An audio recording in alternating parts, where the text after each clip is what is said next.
right, y'all. It has been a while. I am back. I haven't been on a podcast with just regular folks like my sisters here in a while. We've been doing all of these events, or most people have been catching us on Thursday morning on the teaching. And we've kind of grown since I've been on here. So I'm turning down our background music because we're trying to get the party started. I am really excited. So first of all, welcome everybody. It is still Mrs. Pie.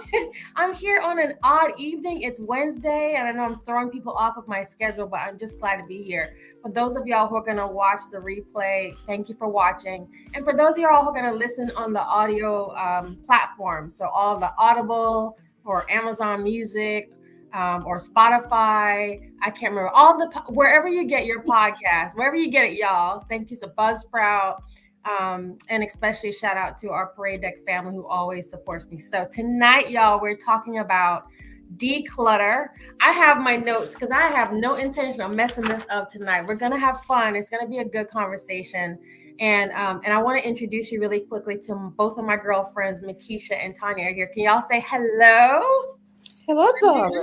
Hello. Okay, we can't forget the comments. So those of y'all, if you're in the comments section, if you got a question or whatever, drop your comments. We are following along. And so I just want to frame tonight. So we wanted to talk about Carmen Jackson in the house. Carmen Jackson in the house, y'all. It's a little bit of a reunion, y'all. I said we haven't been on a for real podcast in a while. So tonight we want to talk about not just declutter from the sense of like, the Marie Kondo where we clean up our spaces. We want to talk about kind of purging anything that doesn't serve us anymore. Tracy's in the house. Hey, Tracy. Now I sound like one of these TikTokers. But we want to talk about like decluttering and getting rid of things that don't serve us anymore, whether it's emotional, it's spiritual, it's physical. It could be people, it could be our attitudes, it could be places and things. So I think this is really going to help all of us, regardless of what station of life we're in. And so I am going to start with a couple of questions. When we think about just decluttering, I just want to ask you guys, what does that mean for you just in general? What does it mean when we're talking about, decluttering? So I'm gonna start with Tornya and then go to Mekeshia. So for me, decluttering, my mind just starts to think a clean slate or a clean space. And that it's like, okay, starting over. And those are the things that come to mind when I think about decluttering, making room for what actually needs to be there or just removing what doesn't need to be there anymore. Yes. What about you, Mekeshia? A reset. It's like a reset back to default, back to the originality of it, of the cause, of the purpose of it, right? And we all need resets. We all need to sometimes start over again, and it's okay. I love that. All right. I love that. So reset for sure. And then already in the chat, y'all, we getting, Tracy wants to make sure we're going to have to talk about guidance on emotional decluttering. Yes, we're definitely going to cut it. So I have, in terms of like, maybe we'll start with just emotional decluttering. And the question I wanted to ask Mekeshia. So when we talk about emotional, I'm talking about things that weigh you down emotionally, anything that kind of hinder your growth, your emotional growth or your spiritual growth, or however you think of that. So my question to Mekeshia is, can you share a time in your life when you realized that emotional baggage was holding you back, and what did you do about it? Okay, perfect. Okay, yes. Emotional baggage to me is when I personally having a pity party because I thought that I knew exactly what I was supposed to be doing with my life. And clearly that's not God's plan for my life. And I was couldn't understand the rejections and the no's. So at first it used to upset me, but now I'm learning that the no's are more protection And learning that just because it's no at the moment doesn't mean no is the final answer period, you know. So I had to deal with that rejection piece of, you know, of for me, like I set high expectations. So when I don't meet that expectation and I get a no, I beat myself up bad. So I had to learn how to negate that. And that's how I came up with celebrate your wins. That was kind of a coping mechanism. Yeah. You know, as I told you guys, it was not for everybody else. It was for me because of you know, what I thought my life should be, right? Or where I thought I should be in life. And I'm like, I'm nowhere near where I said that. So that's a big thing and I constantly battle that, you know, battle where I thought I should be. And, you know, think about it when you were a kid and you had all these big dreams and, you know, what you want to be when you grow up and all these things. And now you're growing up, you're like, I'm nowhere near that, right? So that's just me emotionally decluttering that I'm steady fighting every day to figure out it's not my timing. I hope I'm not all over the place. I hope you guys are picking up. No, we get it. It's not my timing, and I have to be okay with this timing, even though I want more in life, right? We all want more. But Paul said, in all things, we have to be content with what we have now. And that's what I had to learn how to be content with what I have now and be a good steward of that. Okay, I'm stop talking because I'm going to start. No, that's good. Help me, Lord. That's good. How about you, Tornya? Emotional baggage. You know, I think about it, especially, you know, with the emotional baggage, you think about when you're angry, you're trying to forgive, you know, a lot of it, I start to be like, you have to do reflection. You got to do that self-reflection, especially when you're dealing with how do you forgive someone? You have to be like, okay, number one, what is the underlying hurt? What hurt me? Like whether it's something they said or did, was it what they did on the surface? Was that actually what hurt me, or was it something underneath, digging deeper? And then what can I do with that? And so I even think about last year, I had a mentor at work that I was working with, and we were talking about a role that I had always said, I don't want to do it. No, I'm fine with these type of roles. Keep that role over there. And this mentor was great in asking questions that made me have to think, why was I closing this door?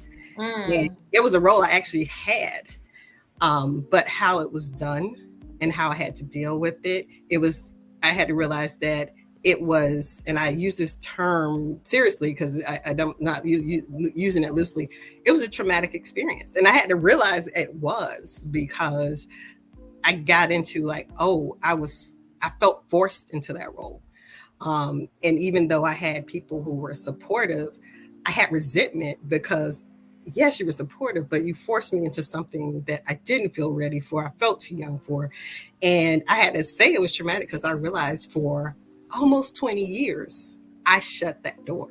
Wow. And it was just having that conversation last year for me to even uncover what was the root. So that's why I say self-reflection is very key to digging beneath the surface of where you're feeling hurt, because it's not always what they actually said or what they did. Sometimes it's something underneath.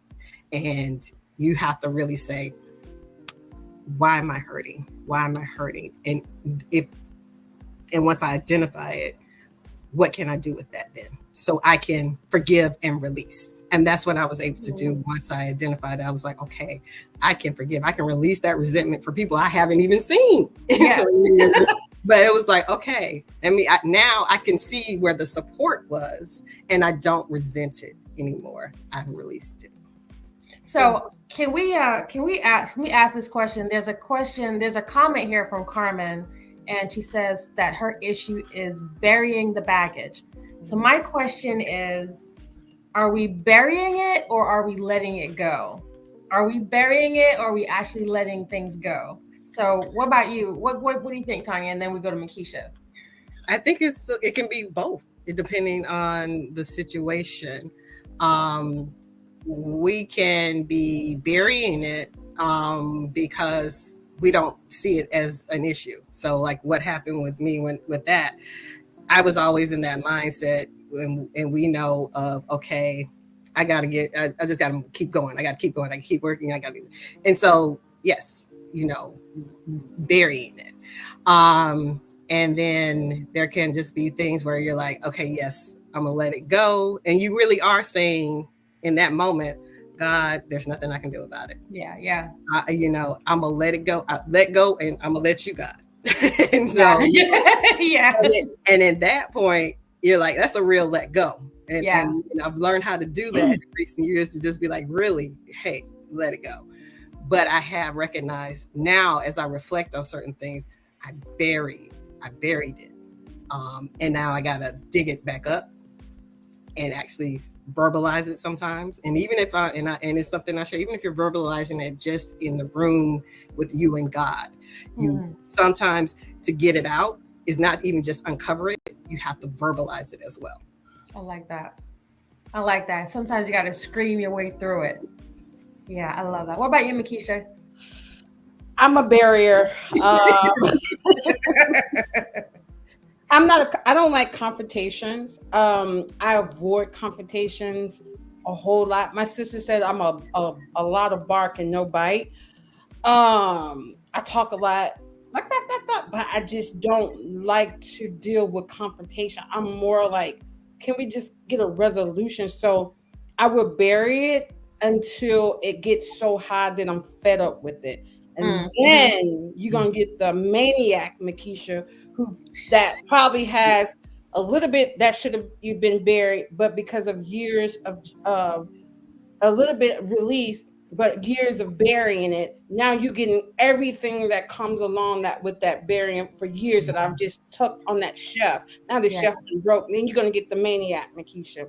I'm learning, again, Lord help your child, to let go, because that's a form of control that, especially as women, I'm just speaking for Mekeshia, we want to control matters in our lives, our work, our family, and we are like the project manager of our family, right? Yeah. So we like to control different scenarios and situations. So, but when the scenarios doesn't come out the way we visualize and plan A2, we know how we plan A, B, C, D, F, G, right?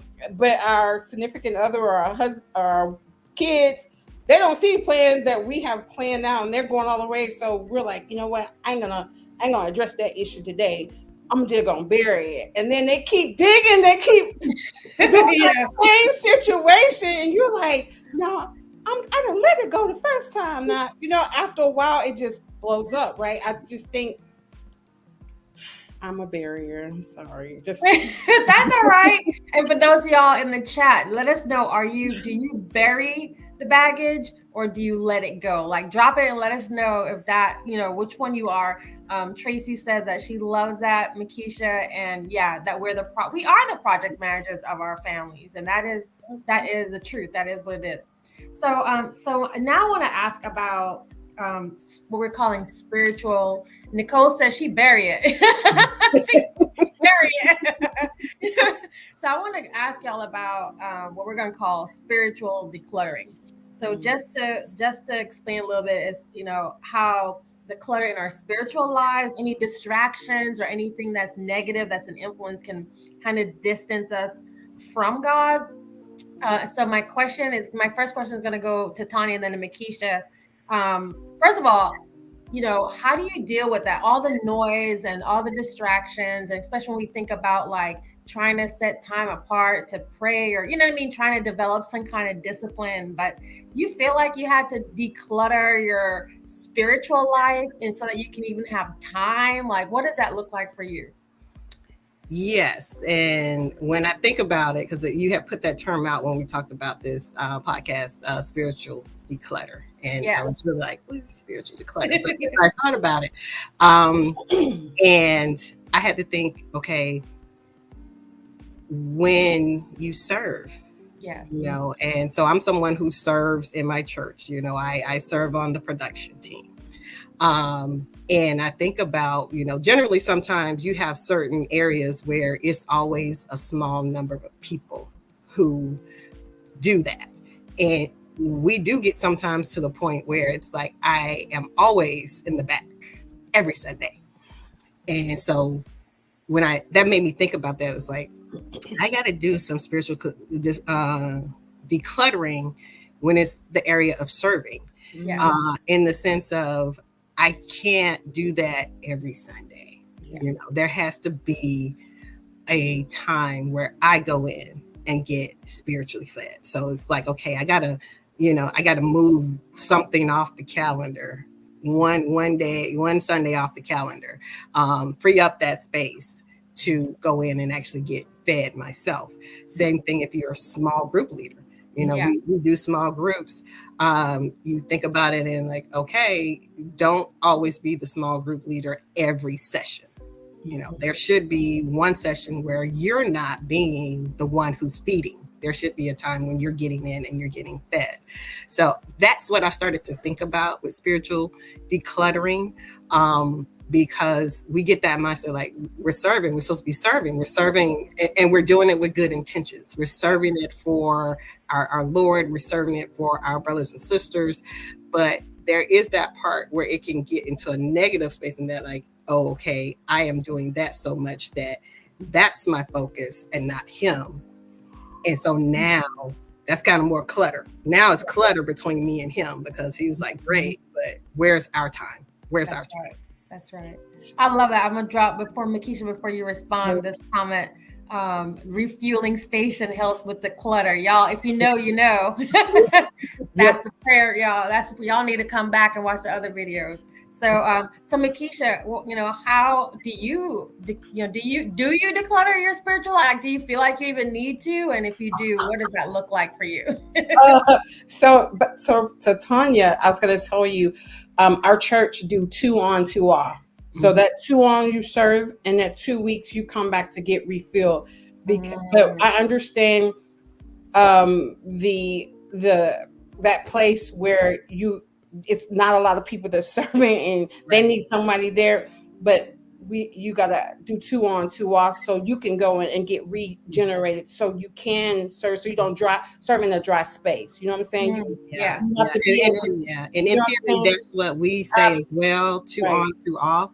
Yeah. When you get to those groups, and we know those groups where we don't get that same amount of people who want to serve, you want to be like 2 on and 2 off. Right. And then, but the reality of what you have is, okay, I'm maybe on all the time because of just how things are. But you keep, like you said, working with the leaders in the church to be like, okay, what do we need to do to be able to get it to where people can get to that point where it's 2 on and 2 off? Yeah, because you don't want to serve in a dry place and you have nothing to give, right? Yeah. You want to serve in your overflow, right? So I'm sorry, but that's the thing with our team. So that's it. But anyway, for me, it's entertainment. I have an addictive personality. If I love something, I get addicted to it swiftly.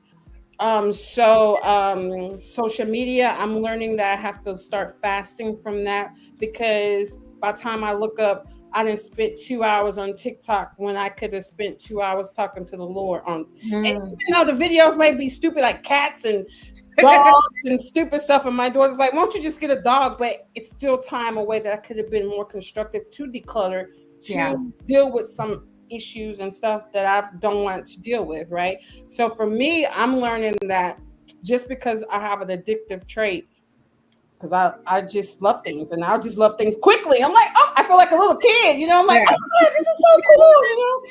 I still need to create boundaries, and I'm gonna have to fast from things that I really enjoy. And entertainment is one thing that we always set above God, right? That's top Netflix, all these amazing shows and stuff like that, because they're starting over, right? Because they're coming back they've been off from the summer. And so I think for me, decluttering is just, actually just prioritizing, making God a priority versus, oh God, I need you as my genie. You know what I'm saying? Yeah. So, that's me, just fasting from that stuff and really talking to God and just taking it serious. It's a relationship. Like, would I want my husband not talk to me for about 2 hours? I'd be all in his face like, yo, You gotta prioritize. So I want to ask this question. Do you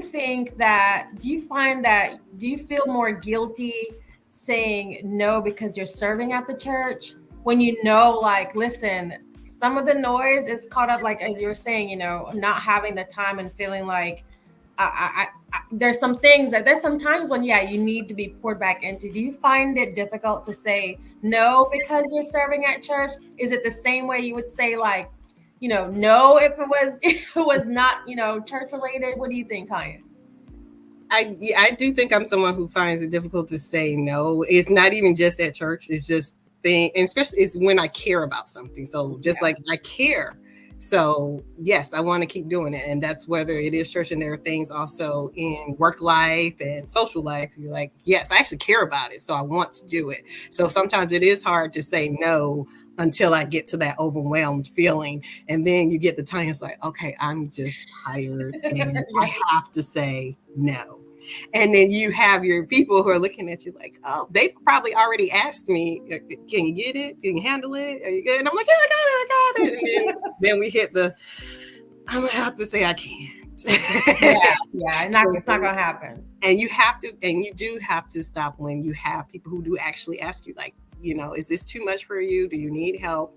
And be able to say, let me say, yes, I need help now, versus getting down to the line where I am now feeling bad about even saying no. But a lot of it comes from, you do care. You care about these things and you want to do these things, but then you hit that period where you're like, it's overwhelming. It's a lot, and everything is kind of converging at one time.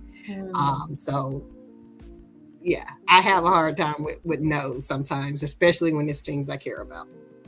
Oh, wow. Did you want to add something, Mekeshia? I was just speaking the same thing. I've been there.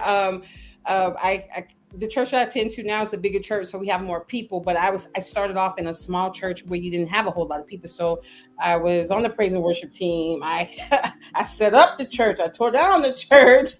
I stopped the kids and the children's ministry. You know what I'm saying? We've done it all, but because there was no help, you burn out, right? Yeah.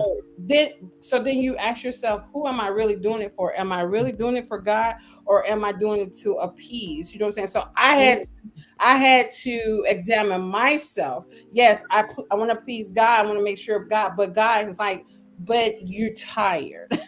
Yeah. I rest on the 7th day, but you are still rolling. You know what I'm saying? So I think we just have to find that balance. You know what I'm saying? I know, like, I care too, Tornya. I want to serve God with all my heart and mind. So I love people, but we have to take that time to replenish and call and say, hey, call a spade a spade. Hey, today, Jesus, I'm gonna need you to just do some surgical. Some mishmash. You know what I'm saying? I'm gonna have to be connected to your service station. You know what I mean? Like give it to me, Jesus. You know what I'm saying? So I mean, I've been there. You know what I'm saying? Because you will get to that point. You just burn out, right? Yeah. I know a lot of people. Yes. that are on burnout mode, and they literally like, I'm stepping aside. You're like, what do you mean? Can I give you a day off? Like, no, I'm stepping aside from the ministry. What? Are you kidding me? You know what I'm saying? Yeah. So I understand, but we shouldn't get to that point. You know what I'm saying? Yeah. And I think with leaders too, like you said, having an open dialogue with your leaders too, we may have to do a call to the people to train. Hey, coming on Saturday. Hey, we need you. You know what I'm saying? So that's what we had to do, because I was like, child.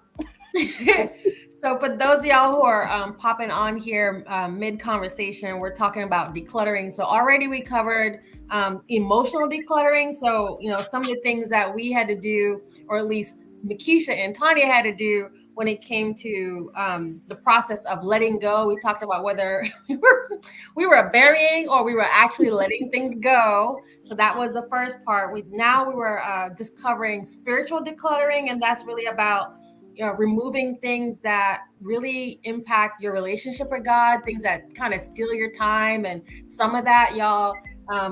Can we just give each other permission? It's okay to serve, but you do need time to actually have a relationship. I mean, we don't want you burning out. So for those of y'all who need permission and you're not coming from your pastor and whatnot, take the time. You need to reset, so that's what we were just talking about, spiritual decluttering. So now I want to talk about physical decluttering, because I know Mekeshia went through a whole process. Tornya went through a whole process.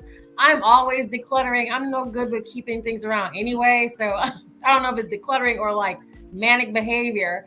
But when it comes to like being in a cluttered space, I know like for me, I can't even think if there's like stuff on the ground. Like I cannot function in anything that's cluttered, and I don't operate well in like chaos and crazy stuff anyway. So Mekeshia, I know you went through a huge, decluttering and, changing up the space and all the things. And for those of y'all in the chat watching up live, if y'all have done physical decluttering and all the things, drop it in chat and tell us how you did that and what tips you want to share with us as well. Want to hear from y'all. So Mekeshia, I'm gonna go to you, and can you talk through a little bit about how you declutter, how a cluttered home can lead to a cluttered mind, and maybe some of the things you learned when you went through that process. And then we're going to go to Tornya for some more tips. So I discovered that my family, they're probably watching, are all hoarders. Yeah. We are all hoarders. It came from my mom, unfortunately. I'm thinking back growing up, she had stuff that she probably was never, ever going to use again. But she had it, and I think over the years, growing up, not having things, we kind of said we're never, ever going to go without, right? Yeah. So being that we're never, ever going to go without, we kept buying, and not giving it away. We just like, oh, I'll maybe keep that.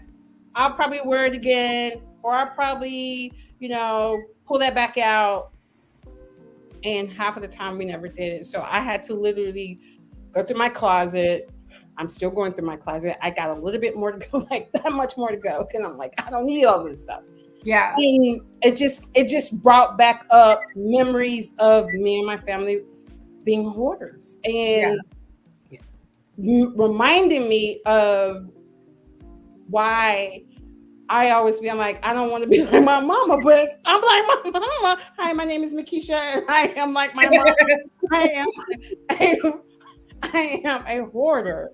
I'm learning to not become a hoarder. I like shoes, purses, all nice things, but I think we need to have perspective on that stuff, right? Yeah. If I'm going to go buy 2 more pairs of shoes, which I don't really need, then I need to be blessing someone else, because there are plenty of people out here that is less fortunate than we are, or people that is more, and they will take it too, right? So I think for me, I learned that, and I think my husband's family was the same way, but he's probably going to kill me. But we came from poverty, right? And when you come from poverty and you grew up not having a lot, and then you hold on, it's like, I'm never going back, Yeah. I'm holding on. I'm tying a rope and holding on, tying another rope and holding on, but it's not a good place.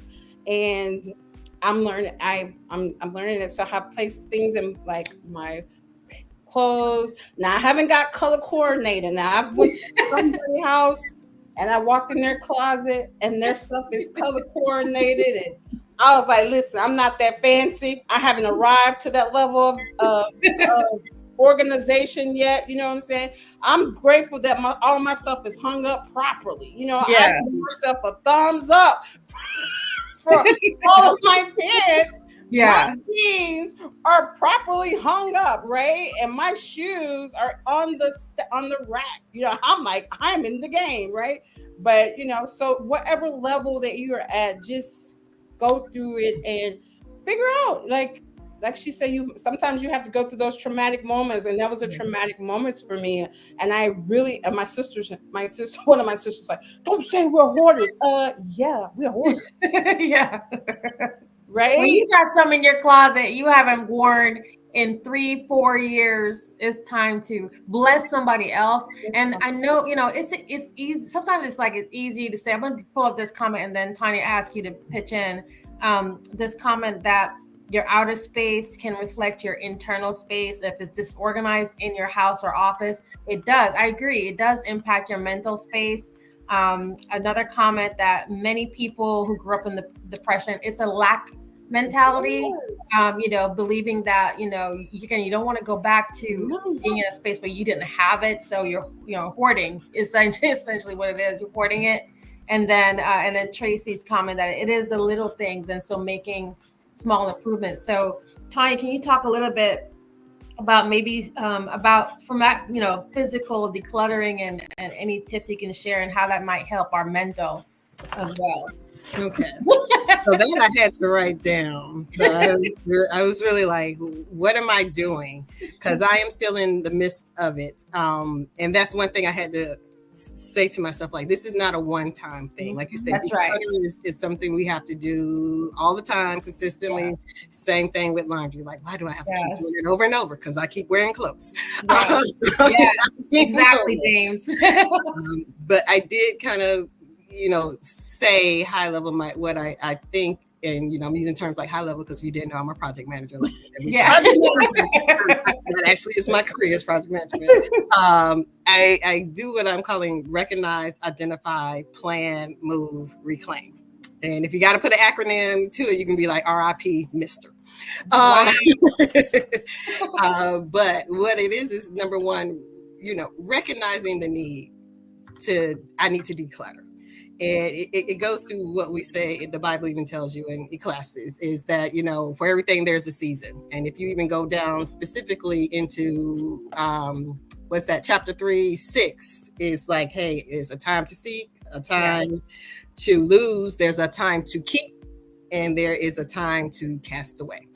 And that's what we have to ask ourselves sometimes is if it's getting cluttered in your mind and you're looking at your space, it's like, is it that time? Is this the time to declutter? And if it is, then it's like, okay, let's identify what I need to declutter. You know, I don't need to get rid of everything. Yeah. But what do I need to get rid of? And then once you do that, you know, plan it. You got to kind of give yourself a plan. And I think Tracy dropped that small improvement. So don't think I'm going to do everything in a day. I'm going to do everything in a weekend. Remember, this is going to be constant. So you're actually trying to set up a habit for yourself. But you got to, you know, do that plan, pray over it. So then you want to go into Proverbs. You want to go to Proverbs 16:3 and say, I'm going to commit my work to the Lord and my plans will be established. And you want to keep saying that. Because as you move from plan, then you want to actually move. You want to execute your plan. And that's when you're going to really have to pray. And you're really going to have to be like, Lord, I need you. And I think this was the verse of the day today. And I was like, oh, this is awesome. This is what you need in this time. Romans 12:12. Rejoice in the hope. Be patient in the tribulation and be constant in prayer. So when you get to the execution part, that's that part where you got to keep the momentum. You got to go in hopeful, but you got to know there's going to be times when mentally you're going to maybe get overwhelmed with what you find. You're just going to be like, I don't know. And that's when you're going to have to be like, okay, I got to be patient in this. I got to keep praying on this because we need to get this decluttered. And then once you get getting things moved, then you can reclaim that space. Yes. You can reclaim it and say, okay, this is the space. And once again, you're continuing always to pray to God, say, what is this space for? What do I need to do with it? So that's kind of the circle that I go through, I'm thinking on. And like I said, even if it's just a corner in your house or wherever you need to declutter, if it's your office at work, pick a small space and figure out what you need to get out of it and plan it and execute it and reclaim that space. But remember, keep him in it. So you need to make sure you take that plan to him. You got to keep asking him about it. And what do I fill it up? Because once you move that things out, am I supposed to fill this up with something? And if I am, what do I fill it with? So that's good. That's right. We dropped, so y'all, for those y'all are watching, I dropped all of the steps in the chat. So we started with recognizing the need, plan and making small improvements. We went to pray, and then we went to reclaim the space. And I just want to bring up a really quick comment. Thank you, James, for the shout out. But he was just saying, going forward and never going back, which is another thing, right? When you put this into practice, when you declutter, the idea isn't for you to then go back and, fill it back up again, right? It's not to go back, not to go backwards. So now I'm coming to, I know we have a little bit of time left, y'all, but I want to just run some more questions in terms of just like personal testimonies and things that as we pull back and just think about declutter overall. We talked about emotional, spiritual, and physical, but just from your own personal testimonies, have you guys gone through like what you would consider maybe significant transformations when you've had to, from decluttering or removing things or people or places or habits out, or mindsets? Because that's another thing is, decluttering our mindsets, removing the junk, maybe the things we thought about before. But have you guys gone through anything that, kind of on that scale? And what would you say to the folks that are watching us that are kind of going through the process of trying to figure out how to, transform their lives? So who wants to go first? Okay. I said get a Shelly. What? Yes, get a Shelly.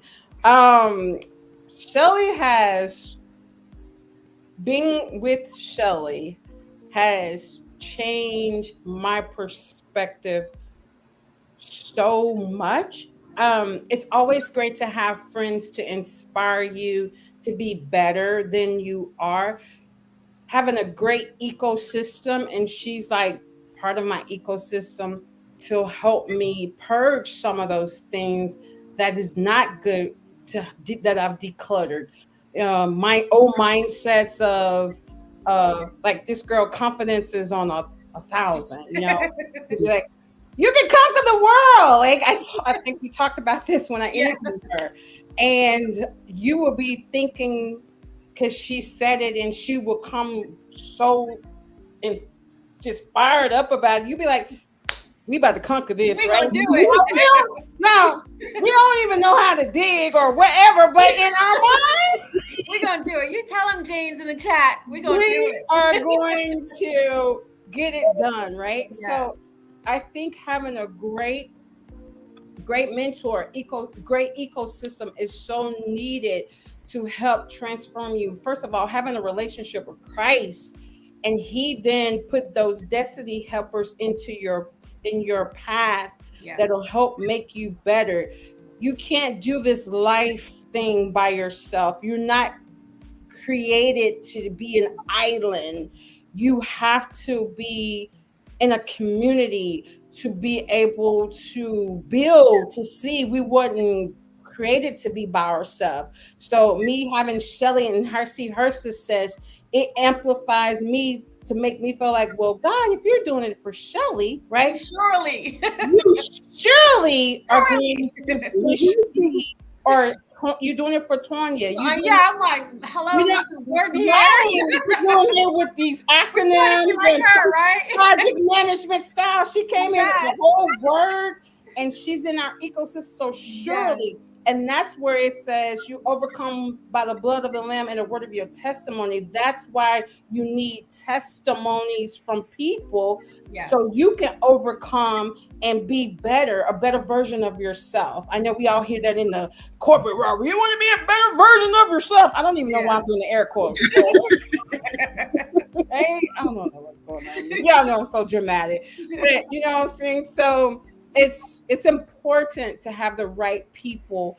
You know, everybody was like, well, I don't trust people. Yeah, but that's when you have to rely on the Holy Ghost to give you the right people, right? There's people that has intent heart to make sure they only want the best for you. So I appreciate you, Shelly, for picking a little Mississippi old gal. I don't even know where that came from, but loving me and allowing God to use you to pour into me. So that's the number one important thing, making sure you have the right people around you to help you, to remind you to declutter so you can keep moving forward, like James said. That's facts.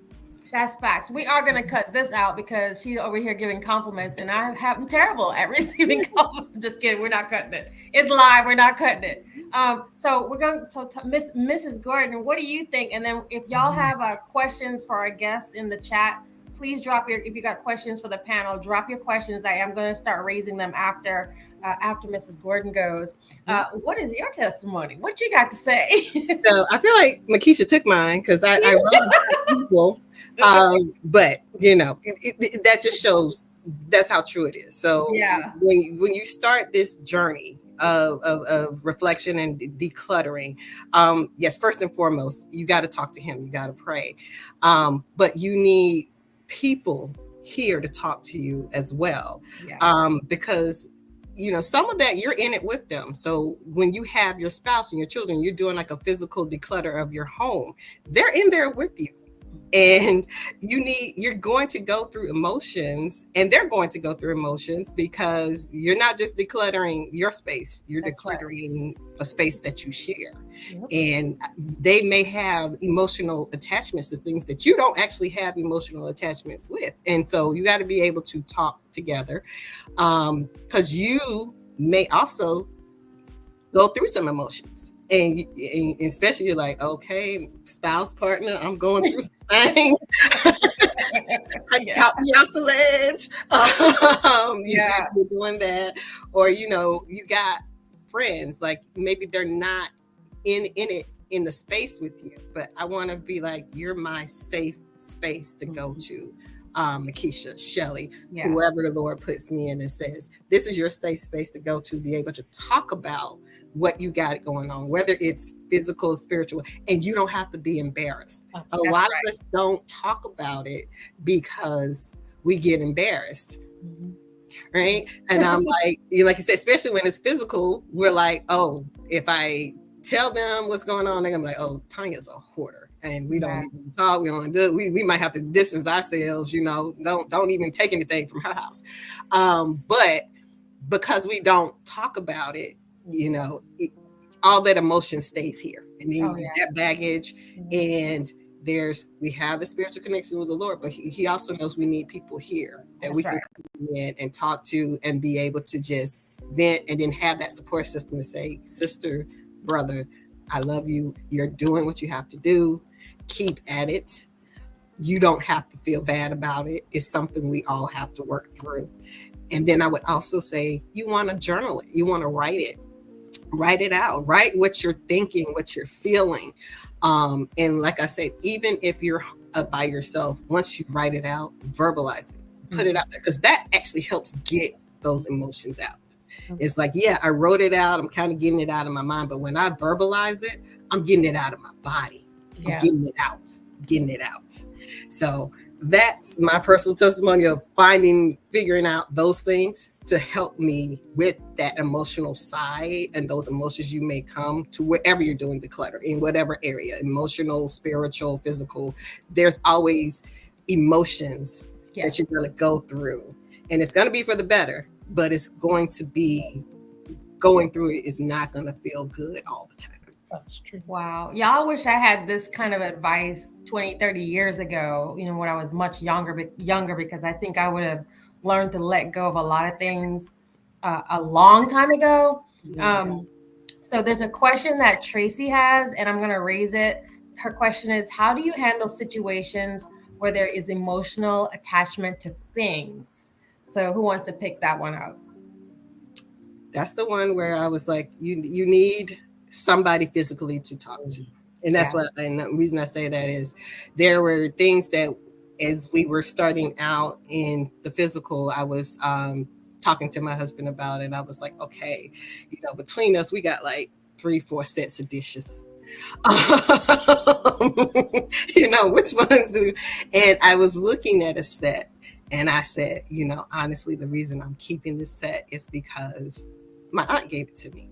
Oh. When I first moved to my very first apartment, she got me a set of dishes, 4 plates, 4 bowls, all of that. And my aunt, of course, is no longer with us. So it's an emotional attachment to it because I'm like, I may not even, we got so many sets, I may not even eat off that dish. But when it comes to, am I really ready to give that?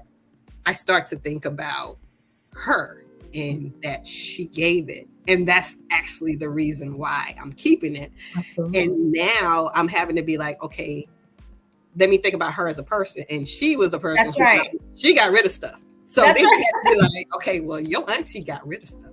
Okay? That's right. That's so right. she look at you and be like, why is you keeping this? But I think, Tracy, to answer your question is like, I had to, number one, identify what the attachment was. It wasn't an emotional one, what it was.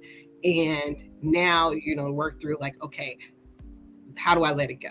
How do I let it go? And because it's a physical thing and I can still have that love, that's really what's attached to those dishes. It's the love that I had from my aunt. The love is still going to be there if I get rid of those physical dishes. That's a good point. How about you, Mekeshia? So just to add on to yours, you could keep a cup, like a nice cup or something that can always remind. You don't have to keep all the dishes, right? You can keep. I have one, like my mom. She had cast iron skillets and all those different things. I mean, I don't have to take 5 of them, right? Because I didn't want to take all 5, but she got other kids. You know what I'm saying? Yeah. Probably gave me the side eye, like, are you right now? But I think, with that, because of that, it's sentimental to you. I don't think you have to get rid of all of it. You know what I'm saying? Like, we got 15, 20 different stuff going on. I mean, just taking one, keeping one sentimental piece of it, I think that's to add value to you. I remember my aunt, you could keep that same precious memory with that, you know what I'm saying? So that should also be an answer too. But for me, my emotional piece is, like you said, it's attached to something traumatic, like clothes. I remember when I started in corporate America and I didn't have the best clothes. So it's like, do you really want to give these New York company jeans? You know what I'm saying? So for me, I really had to, again, go address those issues when I was less fortunate or didn't have. It's like, girl, come on. That's so out of style. That ain't even coming back. Like, that's a one-hit wonder. You know, let it go, Fred. And don't even go give it to Goodwill. They don't even want it. They just don't throw it away. You know what I'm saying? So for me, I had to really go address those type of issues and stuff like that. And now I'm just like, okay, I mean, it is what it is. But like that sentimental stuff, like my mom and stuff, I will just keep one thing. I won't take everything. Like her clothes and stuff. Like my daughter wanted, when my daughter got married, she wanted some stuff from my mom's house and stuff, and t-shirts and different things like that, but we didn't have that. So she went and got, now I'm not suggesting everybody to do this, right? Everybody got their own opinions about everything. So my mom liked lilies. And 2 days before my daughter got married, she went and put a lily tattoo, right? Like a little small little lily tattoo on me. So I mean, you just have to find out what works for you. You know what I'm That's a good saying? point. That's a good point. And to your point is, like I said, don't let go of that until you're ready. Absolutely. Right. Because that can traumatize you as well. It's like, yeah, I know I'm supposed to clutter. I got this emotional attachment, but we said get rid of it, so I'm gonna get rid of it. And then you got some baggage now because you did that. Yeah, add it on top.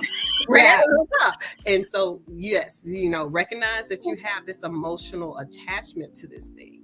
Figure out what it is, but don't actually get rid of it until you're really able to say goodbye to it, because you don't want to add on more on top of the feelings you're already feeling. So that's why I say this. All of this is time. This is not going to be done in a day. It's not going to be done in a weekend. It's not going to be done in 4 or 5 weekends. You're constantly going to, and that's the mindset. We have to get that mindset that I am constantly looking to see, where am I? Is my mind cluttered? And if my mind is cluttered, where is it cluttered? And is it a season for me to declutter? And that has to be a habit for us. It can't just be like, I feel like this is a one-time thing and I'm set. No, it has to be a habit. So we have to train ourselves to do that, because once we can get that clear, we can think clear, we can keep that relationship clear, because we don't have material things and emotions kind of blocking that relationship. That's good. Man, I couldn't have said it any better to close us out. Tracy, just really quickly, at what point do you seek assistance? I think when you feel like you can't do it. There's nothing wrong with going to find someone who's a professional to help you declutter. When it comes to emotional decluttering, sometimes you got to sit down in the uncomfortable spaces and deal with it. It's not something that you can bury or hide for very long. So some of that requires therapy. So go find therapy. There's a lot of really awesome, professionals that can help you. So y'all get the help where you need it, whether it's someone who comes in and declutter your physical space, you go to therapy. And if it's spiritual, that's finding a support group or, your church or wherever, whatever that is. So I just want to thank you both again. I think this was so good. Thank y'all, everybody who's been watching along and joining us in the comments, and a shout out to those who are going to listen to us on the audio streets. I think this was so good. Again, I just want to remind y'all that it is a process. It's a journey. And for those of us who are okay with decluttering, because there are groups of folks who are just going to watch this and go, what? Like, I don't have this issue. Well, for those of y'all, that means that someone in your household or someone deals with decluttering in kind of in this space. So if anything, learn how other people deal with clutter and decluttering so that you can be more empathetic. So you might be the spouse that's the one who's always ready to throw stuff out. I hope this will help you and encourage you to see things from a different perspective. Right? Because everybody isn't like me. Just toss it out like, oh, well. And give people grace. Learn how to give people grace, because you want grace. So give people grace. And just allow them to go through their process and just say, Lord, it's your child. Like, as your spouses and your kids, you be like, hey, you gave me these children. You gave me this husband. You know what I'm saying? That's right. I'm going to let you deal with it because you don't want me to deal with it, right? That's right. And don't be ashamed. Like, that's something else I talked about is don't be ashamed of what you're having to deal with. Again, emotional, spirit. We're all of us at some point in our life, we have to prioritize and deprioritize, and all the things. So please don't be ashamed. If you need a community to tap into, to pray with you, we're on the Facebook streets, Come Out of the Wilderness, or I'm on here. If you really, truly, need some kind of support, you can drop it in the comments. I do actually check them. So whether you're listening or you're watching or whatever, please love, like, and share the video on your way out, y'all, so we can get this in front of more people who could use this help, especially young married people. Because like I said, I wish I had heard all this before, because I was tossing things. Like, I didn't care, but man, this was so good. So y'all tell the people good night, and then we're going to hang out in the green room. Thank y'all so much for watching.